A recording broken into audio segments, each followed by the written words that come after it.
Assalamualaikum warahmatullahi wabarakatuh. Alhamdulillahirabbil alamin. Wa bi ni'matihi tatimmu shalihat. Asyhadu an la ilaha illallah wahdahu la syarika lahu. Wa asyhadu anna Muhammadan 'abduhu wa rasuluhul karim. Allahumma shalli wa sallim ala nabiyyina wa sayyidina al-Mustafa Muhammadin wa ala alihi wa ashabihi ajma'in. Amma ba'd. Rabbi shrah li sadri wa yassir li amri wahlul 'uqdatam min lisani yafqahu qawli. Segala puji bagi Allah, kemudian salawat dan salam pada Rasulullah, pada keluarga dan seluruh sahabat-sahabatnya. Bapak Ibu jamaah salat subuh yang Allah muliakan, insyaallah kita masih membahas tentang perkara-perkara yang menyebabkan terhapusnya atau batalnya amal saleh. Di pertemuan yang lalu kita sudah membahas bahawa di antara penyebab Allah bisa batalkan kebaikan kita, yaitu di saat seseorang melakukan pembunuhan, yang dia bunuh adalah seorang yang mukmin dan bukan dengan sebab yang dibolehkan dalam syariat, lalu dia merasa nyaman dengan pembunuhan itu. Dia tidak berusaha untuk menemui ahli warisnya, juga dia tidak berusaha bertaubat kepada Allah Subhanahu wa taala. Tidak ada penyesalan, maka seluruh amal salehnya dibatalkan Allah Subhanahu wa taala. Yaitu di saat seseorang bergembira, senang, nyaman dengan membunuh saudaranya yang mukmin. Maka berhati-hatilah dengan amalan ini. Kita sambung berikutnya. Yang menyebabkan bisa terbatalnya amal atau tidak diterima atau terhapusnya amal, yaitu orang-orang yang mendatangi dukun atau tukang sihir. Dan ini berdasarkan beberapa hadis Nabi sallallahu alaihi wasallam. Rasulullah sallallahu alaihi wasallam menyebutkan, man ata kahinan, barang siapa yang mendatangi kahin. Kahin ini dukun. Orang Aceh biasanya pun orang-orang tua dulu menyebut kahin. Yang mendatangi dukun. Wa sa'alahu an syai', dia bertanya sesuatu, fa saddaqahu, lalu dia percaya dan mengamalkan apa permintaan dukun itu, maka akibatnya adalah semenjak dia datang, lam tuqbal salatuhu arba'ina laylah, ditutup pintu salat untuknya 40 hari 40 malam. Artinya hanya dengan datang saja, walaupun dia salat, salatnya dihapus oleh Allah, dibatalkan oleh Allah, tidak diterima. Hanya dengan mendatangi dukun, bertanya dan percaya.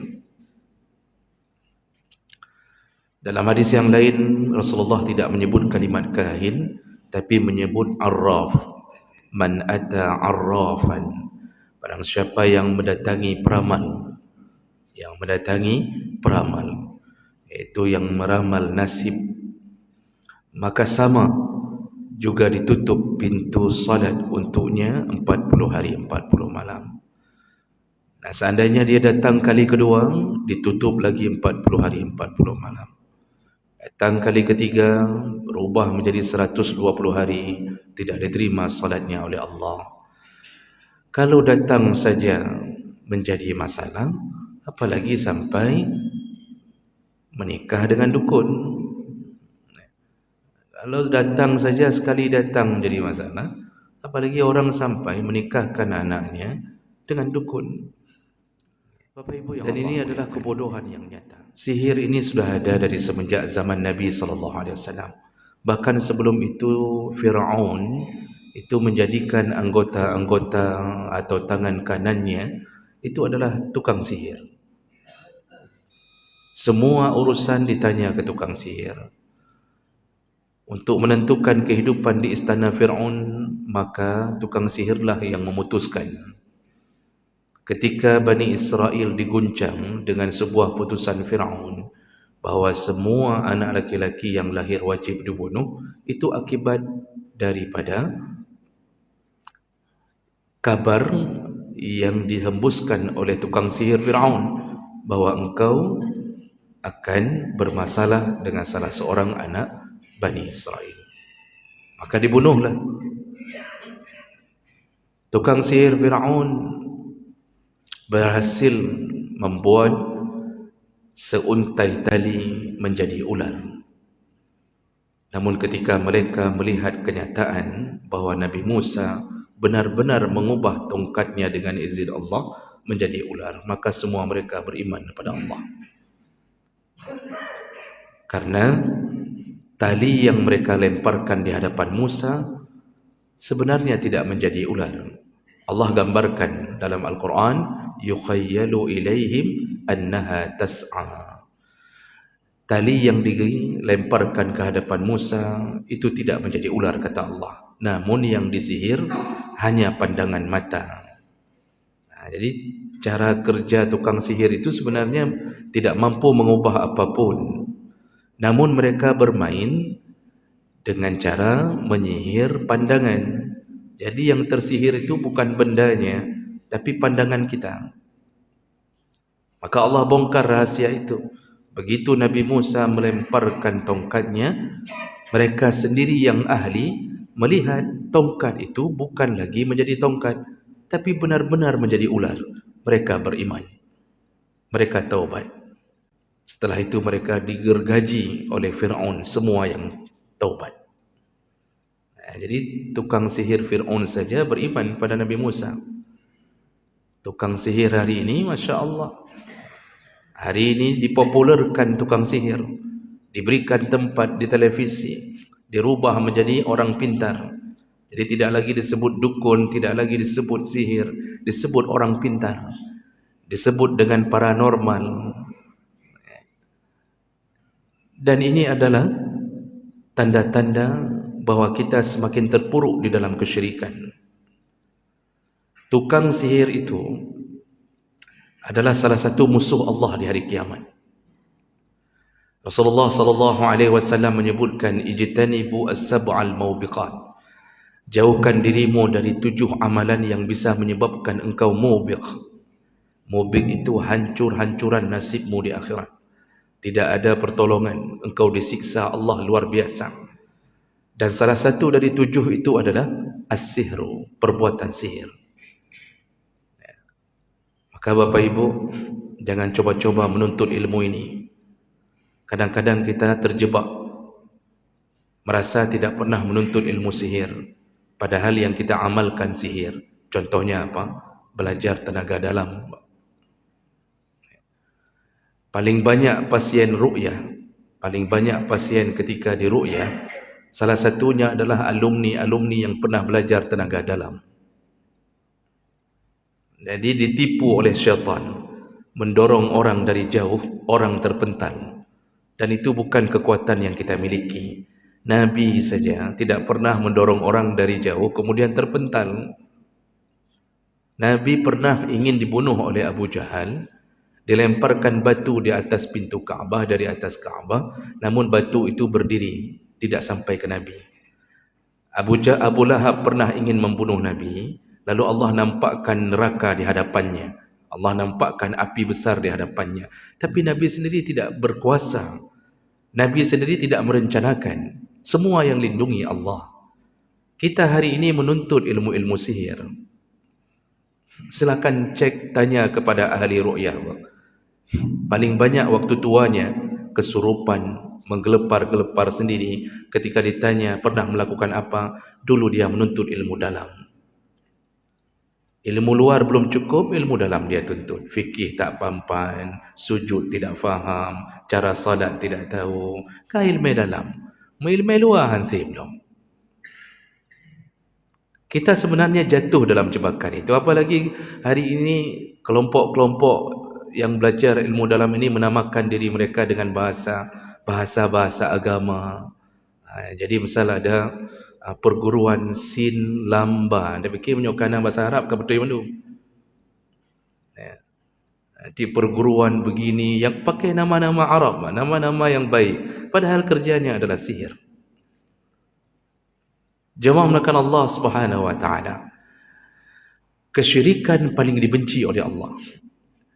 Dalam dunia keajaiban yang dimiliki oleh manusia, itu yang diizinkan Allah ada beberapa tahap, tapi semua izin Allah. Kalau seseorang mendapatkan sesuatu yang ajaib pada dirinya, kalau dia calon seorang nabi, maka disebut dengan irhas. Disebut dengan irhas. Nabi Muhammad, tanda-tandanya diiringi oleh awan kemanapun beliau pergi. Lalu ada nampak tanda cetakan seorang nabi di belakang pundaknya, dan yang bisa melihat adalah para ahli, termasuk Waraqah bin Naufal.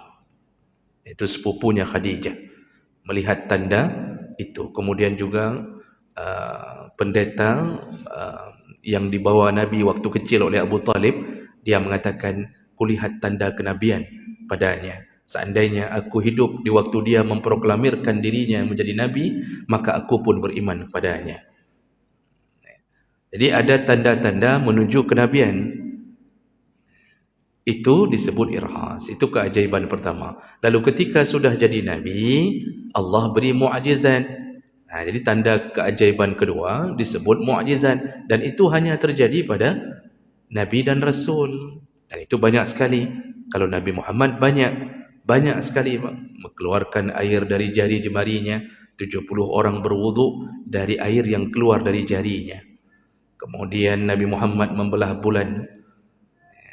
Lalu semua yang diludahi Nabi dengan sengaja, dengan izin Allah, sembuh dari penyakitnya, darahnya, mu'jizat.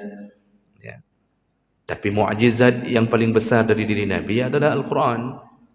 Karena mu'jizat yang lain sepanjang sejarah itu tidak mampu mengislamkan orang.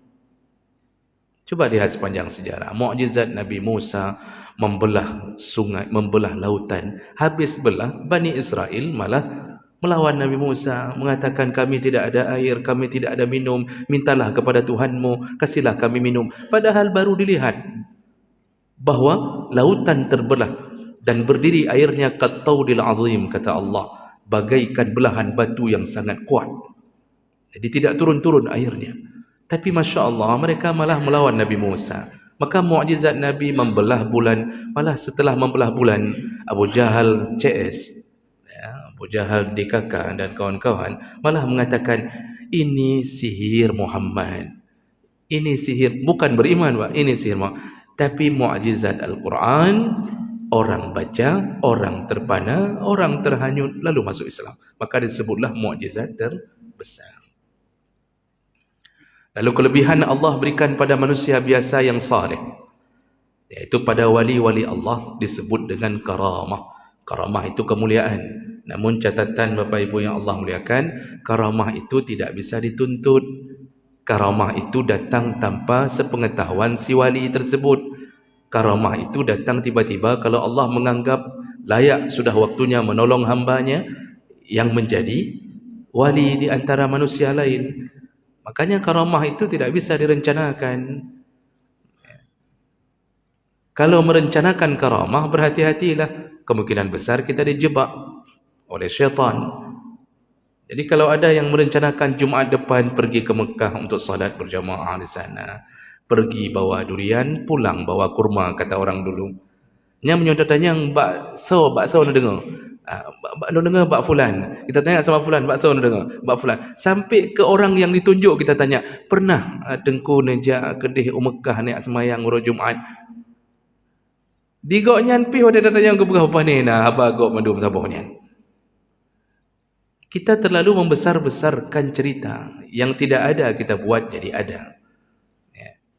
Nah ini kadang-kadang Bapak Ibu yang Allah muliakan perlu dipahami, karamah itu datang dengan izin Allah dan tanpa meminta izin kepada orang yang diberi karamah. Dan itu bukan dituntut. Jadi tidak bisa karamah itu nuntut dengan menyebutkan ya qahar, ya qahar, ya qahar sampai 1000 kali. Lalu malam hari menyebutkan ya latif, ya latif, ya latif. Paginya sudah dapat karamah. Masya Allah.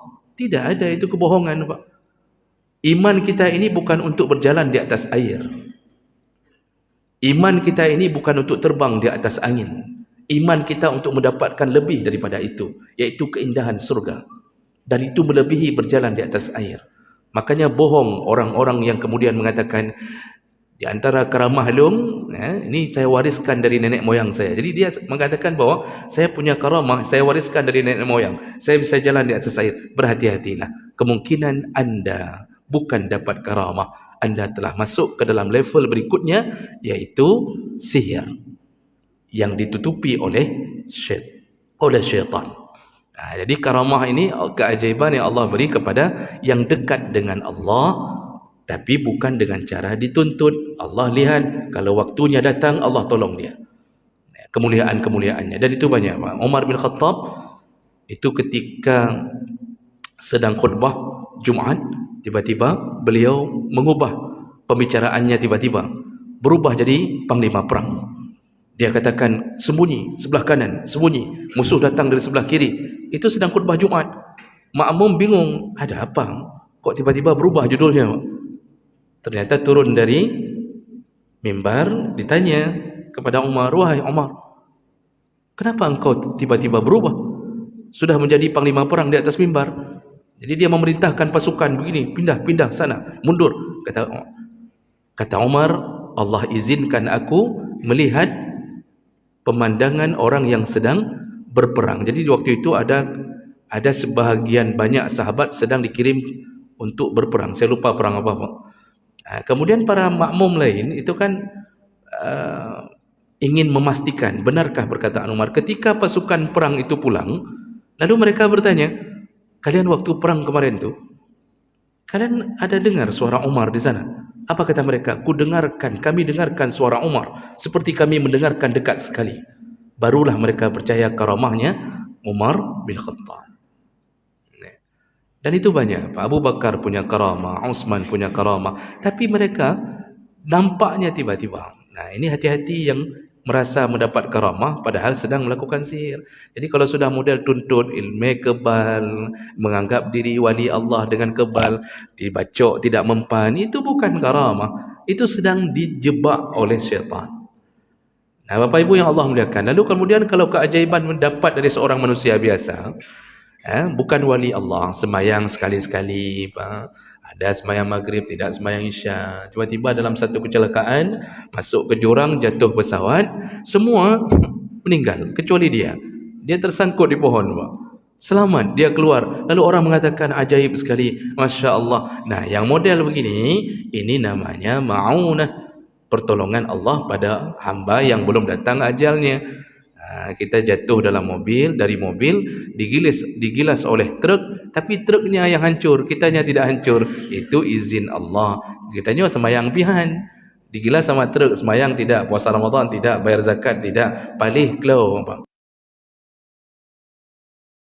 Anggap menempuh karamah, gila ni, truk hancurkan ji. Lalu kita mulai menyembah dia. Hati-hati, Pak. Ini namanya ma'unah, pertolongan Allah pada hamba yang belum datang ajalnya. Sering terjadi begitu. Maka jangan merasa hebat. Kita saja belum sampai ajal. Kalau sudah ajal, nyamuk masuk ke hidung pun hancur, Pak. Tidak perlu truk. Nah, yang terakhir keajaiban yang dimiliki manusia adalah sihir. Sihir ini permainannya kerjasama dengan syaitan. Saya baca beberapa kitab tentang alam jin. Alamul jin dikarang oleh para ulama. Syaitan kalau ingin menjerumuskan manusia yang bodoh, yang tidak ada ilmu, maka dia akan membuat keajaiban-keajaiban. Dia akan tawarkan keajaiban. Dan untuk menerima tawaran itu mudah. Lakukan saja maksiat, terutama maksiat syirik. Syaitan segera menolong Anda. Maka para ulama mencatat, di antara yang sudah pernah dilakukan oleh tukang sihir untuk menjadi penyihir, itu lakukan maksiat besar. Hinakan Al-Quran, hinakan nama Allah. Maka Al-Quran kalau sudah berani taruh di depan pintu kamar mandi, dijadikan keset kaki, kalau bapa lakukan itu, pagi lakukan, maka malam nantinya syaitan datang menawarkan bantuan. Apa yang bisa aku bantu? Kita merasa dibantu. Kita suruh pelet ini, kita suruh guna-guna ini, kita suruh itu macam-macam. Padahal kitalah yang sedang dijadikan korban. Nanti kalau maghrib, disuruh telanjang, lalu masuk ke dalam lubang, disuruh memendam diri sebentar, disuruh buat ini, disuruh buat itu. Permainan sihir adalah permainan tipuan syaitan. Lalu kita menjadi orang yang dianggap punya keahlian untuk mengobati orang. Ciri-ciri berobat pada sihir selalu akan memainkan peranan syaitan. Dia akan meminta tumbal, tolong hadirkan kambing hitam, nyo dah pindah penyakitnya. Kita punya asam urat Pak misal, tak sembuh-sembuh, ke doktor tak sembuh. Padahal Allah buat tak sembuh supaya berkuranglah dosa-dosa kita dengan asam urat. Sekali kurang asam urat, sekali kurang dosa kita. Kan begitu. Tapi Masya Allah kita tidak sabar. Kita datangi dukun. Lalu kata dukun, oh bisa cari kambing hitam, kita pindahkan asam urat ini ke kambing. Di kambing pun bingung. Dari dia asam urat, dipindahkan lagi ke dia. Kan bangai. Kalau seandainya semua penyakit bisa pindah ke binatang, untuk apa kita belajar kedokteran? Lihatlah, semua binatang akan dapat kolesterol. Tapi Masya Allah kita tak pernah lihat binatang kolesterol, asam urat. Binatang sedruk dan merepok-merepok. Kenapa tak pindahkan saja ke binatang? Inilah kebodohan. Yang sihir bodoh, yang percaya pun bodoh. Kadang-kadang kita diputar-putar telur di atas perut kita, diputar 2 kali, diputar sana. Begitu dipecahkan telurnya, keluar. Macam-macam keluar, jarum, peniti, benang, yang keluar obeng, nanti ada yang keluar Honda Vario, Sabah, untuk NMAX, yang lagi door prize. Kita percaya, Masya Allah, kut carang dukunnya luar biasa. Lalu penyakit kita sembuh. Hati-hati, kita dipermainkan menjadi korban syaitan berikutnya. Syaitan yang ada pada dukun kerjasama dengan syaitan yang ada pada kita untuk menjatuhkan kita ke dalam kesyirikan. Satu orang disembuhkan oleh 2 syaitan ini, mudah disembuhkannya, tinggal keluar saja dari tubuh orang korban ini, maka kesurupannya hilang.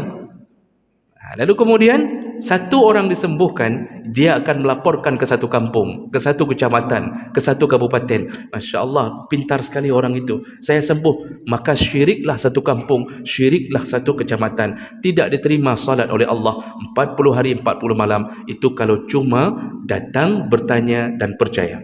Maka yang modal pakai jimat dari dukun, disuruh pakai benang di pinggang, disuruh sediakan bunga 7 warna, maka berhati-hatilah kita masuk ke dalam kesyirikan yang nyata. Allah Subhanahu wa taala telah mengatakan dengan tegas, innallaha la yaghfiru ay yushraka bih. Siapa yang mati dalam kesyirikan, mati dengan tubuh yang masih memegang jimat, masih menggantungkan jimat, tidak diampunkan Allah Subhanahu wa taala. Maka Bapak Ibu yang Allah muliakan, berhati-hatilah dengan pembatal amal ini. Mudah-mudahan kita terlindung dari kebodohan yang dibuat oleh tukang sihir, dan mudah-mudahan kita masuk surga tanpa pernah melakukan kesyirikan apapun terhadap Allah Subhanahu wa taala. Demikian, mudah-mudahan bermanfaat. Subhanakallahumma bihamdik, asyhadu an la ilaha illa anta, astaghfiruka wa atubu ilaik. Wassalamualaikum warahmatullahi wabarakatuh.